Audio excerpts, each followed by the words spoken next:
everybody, today I'm going to do a video on hummingbird feeders. People have asked me which ones are the right ones and which ones are the best ones. And now that my husband is photobombing me, he can hold a hummingbird feeder for me while I get ready to do this video. So let's go see the hummingbird feeders that I use and which ones I think are better. But again, that's my opinion. Always remember that. It's only my opinion. It doesn't mean I'm right. It just means that's the ones I use, and you've got to use what works for you. So let's go see what hummingbird feeders are good to use. And I'm going to answer the questions the best I can. Let's go. Hi everybody. I've had a bunch of questions that were really good on hummingbirds. And somebody asked me, actually a few people asked, what type of hummingbird feeders are the best? Well, the best hummingbird feeder is a feeder that the hummingbirds are going to come to, which means it could be any hummingbird feeder that you pick out. Now, for my particular area, the hummingbirds here are looking for things that are familiar.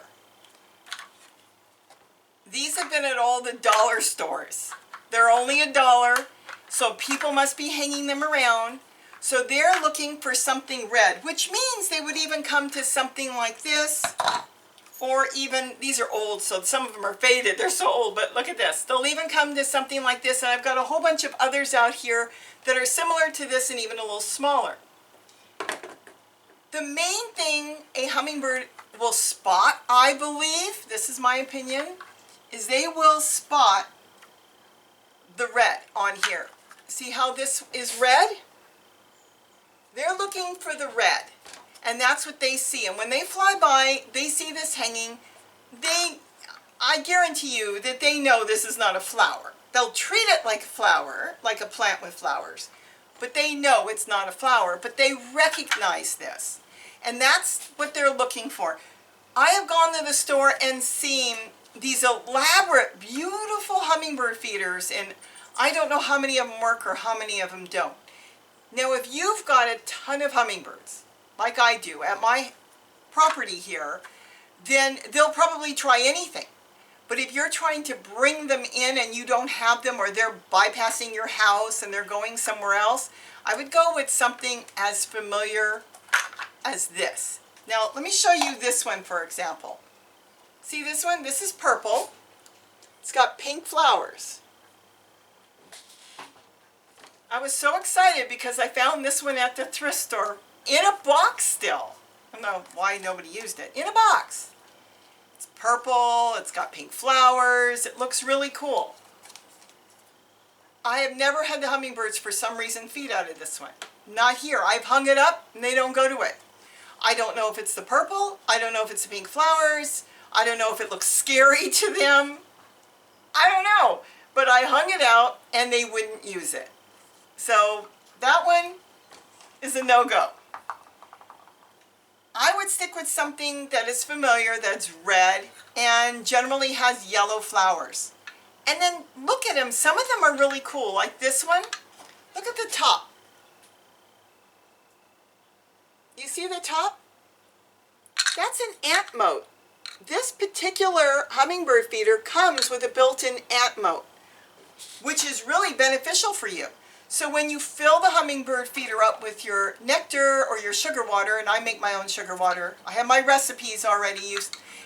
I'll put a link to the recipes in my other videos. But when you fill this up and you turn it up, right side, you fill it up, you screw everything together and turn it right side up. You fill this with water and then you hang it wherever you want. The ants cannot get to your hummingbird feeder.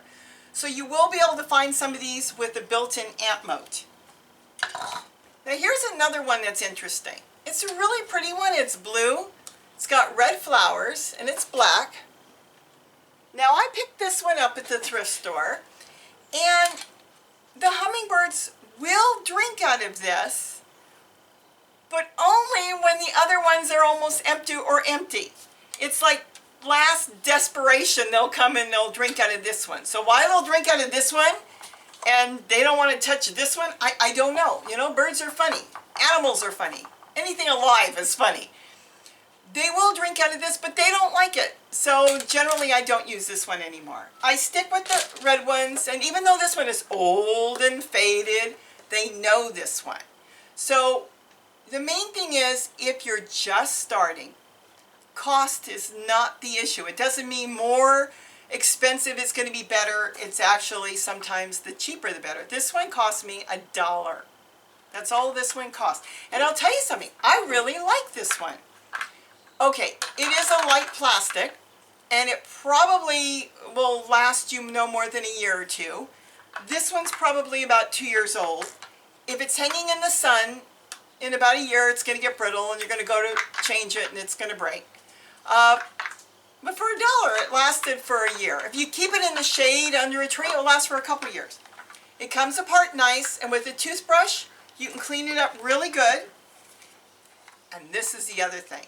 It comes apart. I only want hummingbird feeders that come apart. Some of the most expensive ones, I've got one outside that it was an expensive one. You can't take it apart.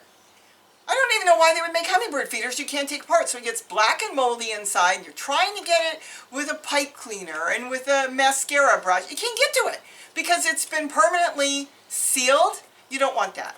Can you imagine for $1, this one comes apart. Even these flowers pop off if I want to. I don't really take those off. I use a mascara brush, get in there and clean it when it, it looks like it's bad. You don't have to clean it all the time. Don't worry if you see a little bit of black on it. It's natural. It's not going to hurt anything. Just wash it real good. You could soak in a little bit of tiny bleach water if you want. Baking soda. I like washing everything with baking soda and water. I keep baking soda in a salt shaker next to my sink. And when I see something's dirty, I just sprinkle some baking soda on it, wash it out with a sponge or a toothbrush or a mascara brush, and I'm good to go. I like baking soda. I like baking soda with a lot of things, even my baking pans. I really like that. It keeps everything nice and fresh. But really, for a hummingbird feeder, look for something that comes apart. Now, the other thing too is, I like hummingbird feeders that have a pedestal because they'll come, they'll sit, and they'll spend more time there. And they'll relax and look around, and you get to look out and enjoy them. I do like that. And yes, this one's got it too. This one's got little seats, and they're awful thick. It works. Even this one's got little seats. You can make your own little seats. See what I did with this one? See if you can look. My husband called that bell wire. It's a very, very thin wire, and I just made it a little fancy and twisted it around. But you know what? If you don't have bell wire, I'm sure somebody's going to come and tell me they don't have it. I'm sure almost everybody's got bread twists or these things you get from the store when you go to the grocery store. And all you do is twist 3 or 4 of them together, go back and forth and twist them together. And this wire, as thin as it looks, and you think, oh my gosh, that's no good, will work. Twist them up really good, and you wrap that around. Let's say you have a hummingbird feeder that looks like my dollar one, or you got a hummingbird feeder that doesn't have anything but it has flowers on it. That's all you have to do is twist up some wire, and you make your own seats. Hummingbirds don't weigh much at all. They actually, I have watched them, it's beautiful, they sit on leaves. They can sit on a citrus tree leaf and not even bend the leaf and sit on the top. It's amazing. But that's all you do. I'll show you a close-up of how it's done. You just twist it around, and you can make, with these little ties, your own seats for your hummingbird feeder. And if you do buy a bunch of these, let me give you a hint, because I did buy a bunch. Don't throw them away if they break. Save the parts that didn't break. You might drop this one day and break the top. Save the rest of the parts, because what's nice is they're interchangeable. See, this one is from a different one, but it's the same type of feeder. I saved the parts, I put it away, and look at that. So save the parts. Sometimes you'll lose a flower, it will crack off or something happens, you'll have the extra parts. So if you're buying all the same, I don't buy all the same obviously, but I do have a lot of these. I've bought like 10 of these, or probably 20 by now. And I save the parts because you know, if it breaks, I may have the bottom, I may have the top. Even this part unscrews. Look at that. So if that breaks off, don't forget to unscrew that and save that, because this whole thing comes apart. The flowers on here are called bee guards. This is a bee guard. And the reason is, without the flower, the hole will be big. And when the hole is bigger, let me pop this out so you can see. See the hole? See how big that hole is? But when you've got the flower on, it's a teeny, teeny hole. Now, without the flower, your bees, your honeybees can come along, and sometimes your wasp, and they can get their little mouths in there, their tongues, and they will collect some nectar too. I actually do remove some of the flowers off of mine. I'm not telling you to do it, but I do, because the orioles, they like to drink, you know, hummingbird food, and they feed their babies that.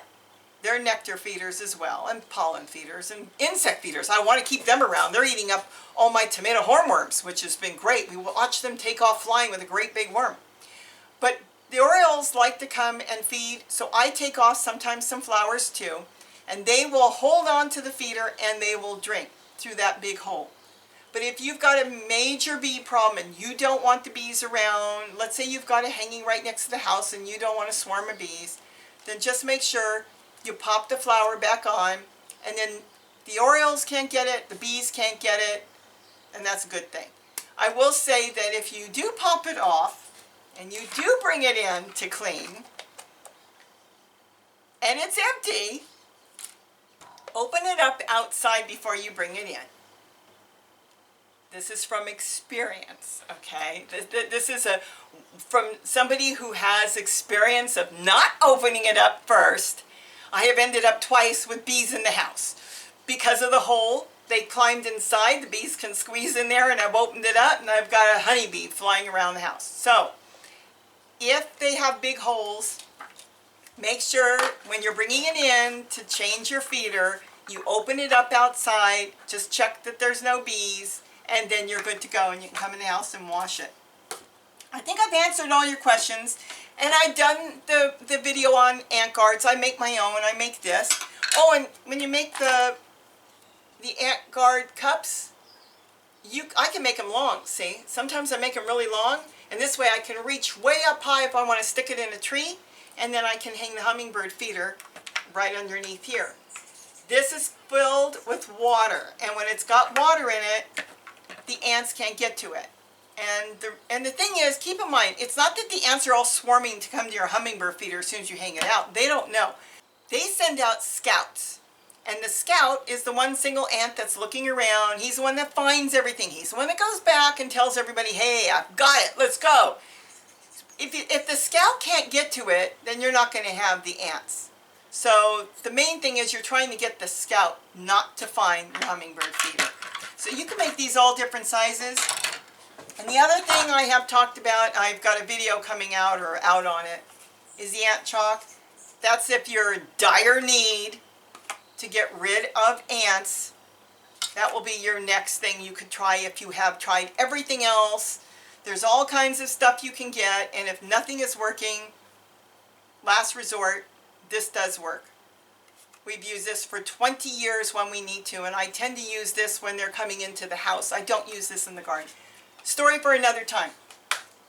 So with that, I think I've answered your questions. This was mainly on what is a good hummingbird feeder. And the main one is the one that it's going to come to. I would go with something simple, especially if you're first starting. I would say hang it out in the open, so as the hummingbirds are flying by, they can spot this. They know what it is. If everybody's got one or a whole bunch of people got it, they know what it is.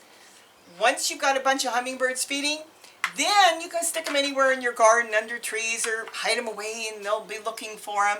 But they don't just go, you know, hummingbirds don't go house to house to house to see who's, you know, they're not trick-or-treating.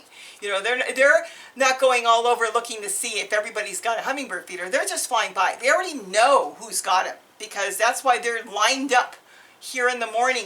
As soon as they finish they get up at 5 in the morning and they're emptying my feeders. And as soon as they finish all the feeders, they're waiting for me to refill them again.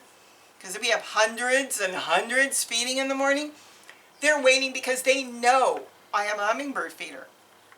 They know who else has got them. So try to get something that's very common looking. Try to get something that comes apart. Something that's red with the yellow flowers. And that should be it. And hang it out in the open where birds are flying by and hopefully they'll see it. And I think that's pretty much it. Don't go for the fancy, you know, you don't need this. They're not going to know what this is. If nobody else has got one and you're the only one in the neighborhood with this, until they know you really well, they're not going to go to this. But they will go to this. So go with something simple. Go with something red. And don't go with something so expensive in the beginning. This is supposed to be cheap and fun right in the beginning, and then from there, if the hobby gets big and you've got hummingbirds all over and you want to get glass ones, blown glass ones, and fancy ones, more power to you. Do it. But in the beginning, I would go with something that they're going to know, so you will end up with hummingbirds in your yard. As long as you have hummingbirds in your area, you should be able to get hummingbirds to come to your yard, but they've got to find it and they've got to see it. So I think with that, I think I've covered this subject. Stay away from the fancy ones. A lot of them don't work. Maybe they'll work for you. I mean, somebody's buying these, so it's working for somebody, but my hummingbirds don't know what this is. And then I had one that looked like a lighthouse. It was so pretty. They never fed on that. So I think with that, I've covered everything. I hope I have. And bring on the questions and I'll see what I can do, and hopefully I can find some answers, or if not, maybe we'll all learn together. Have a great day, and don't forget to eat what you grow. Bye-bye.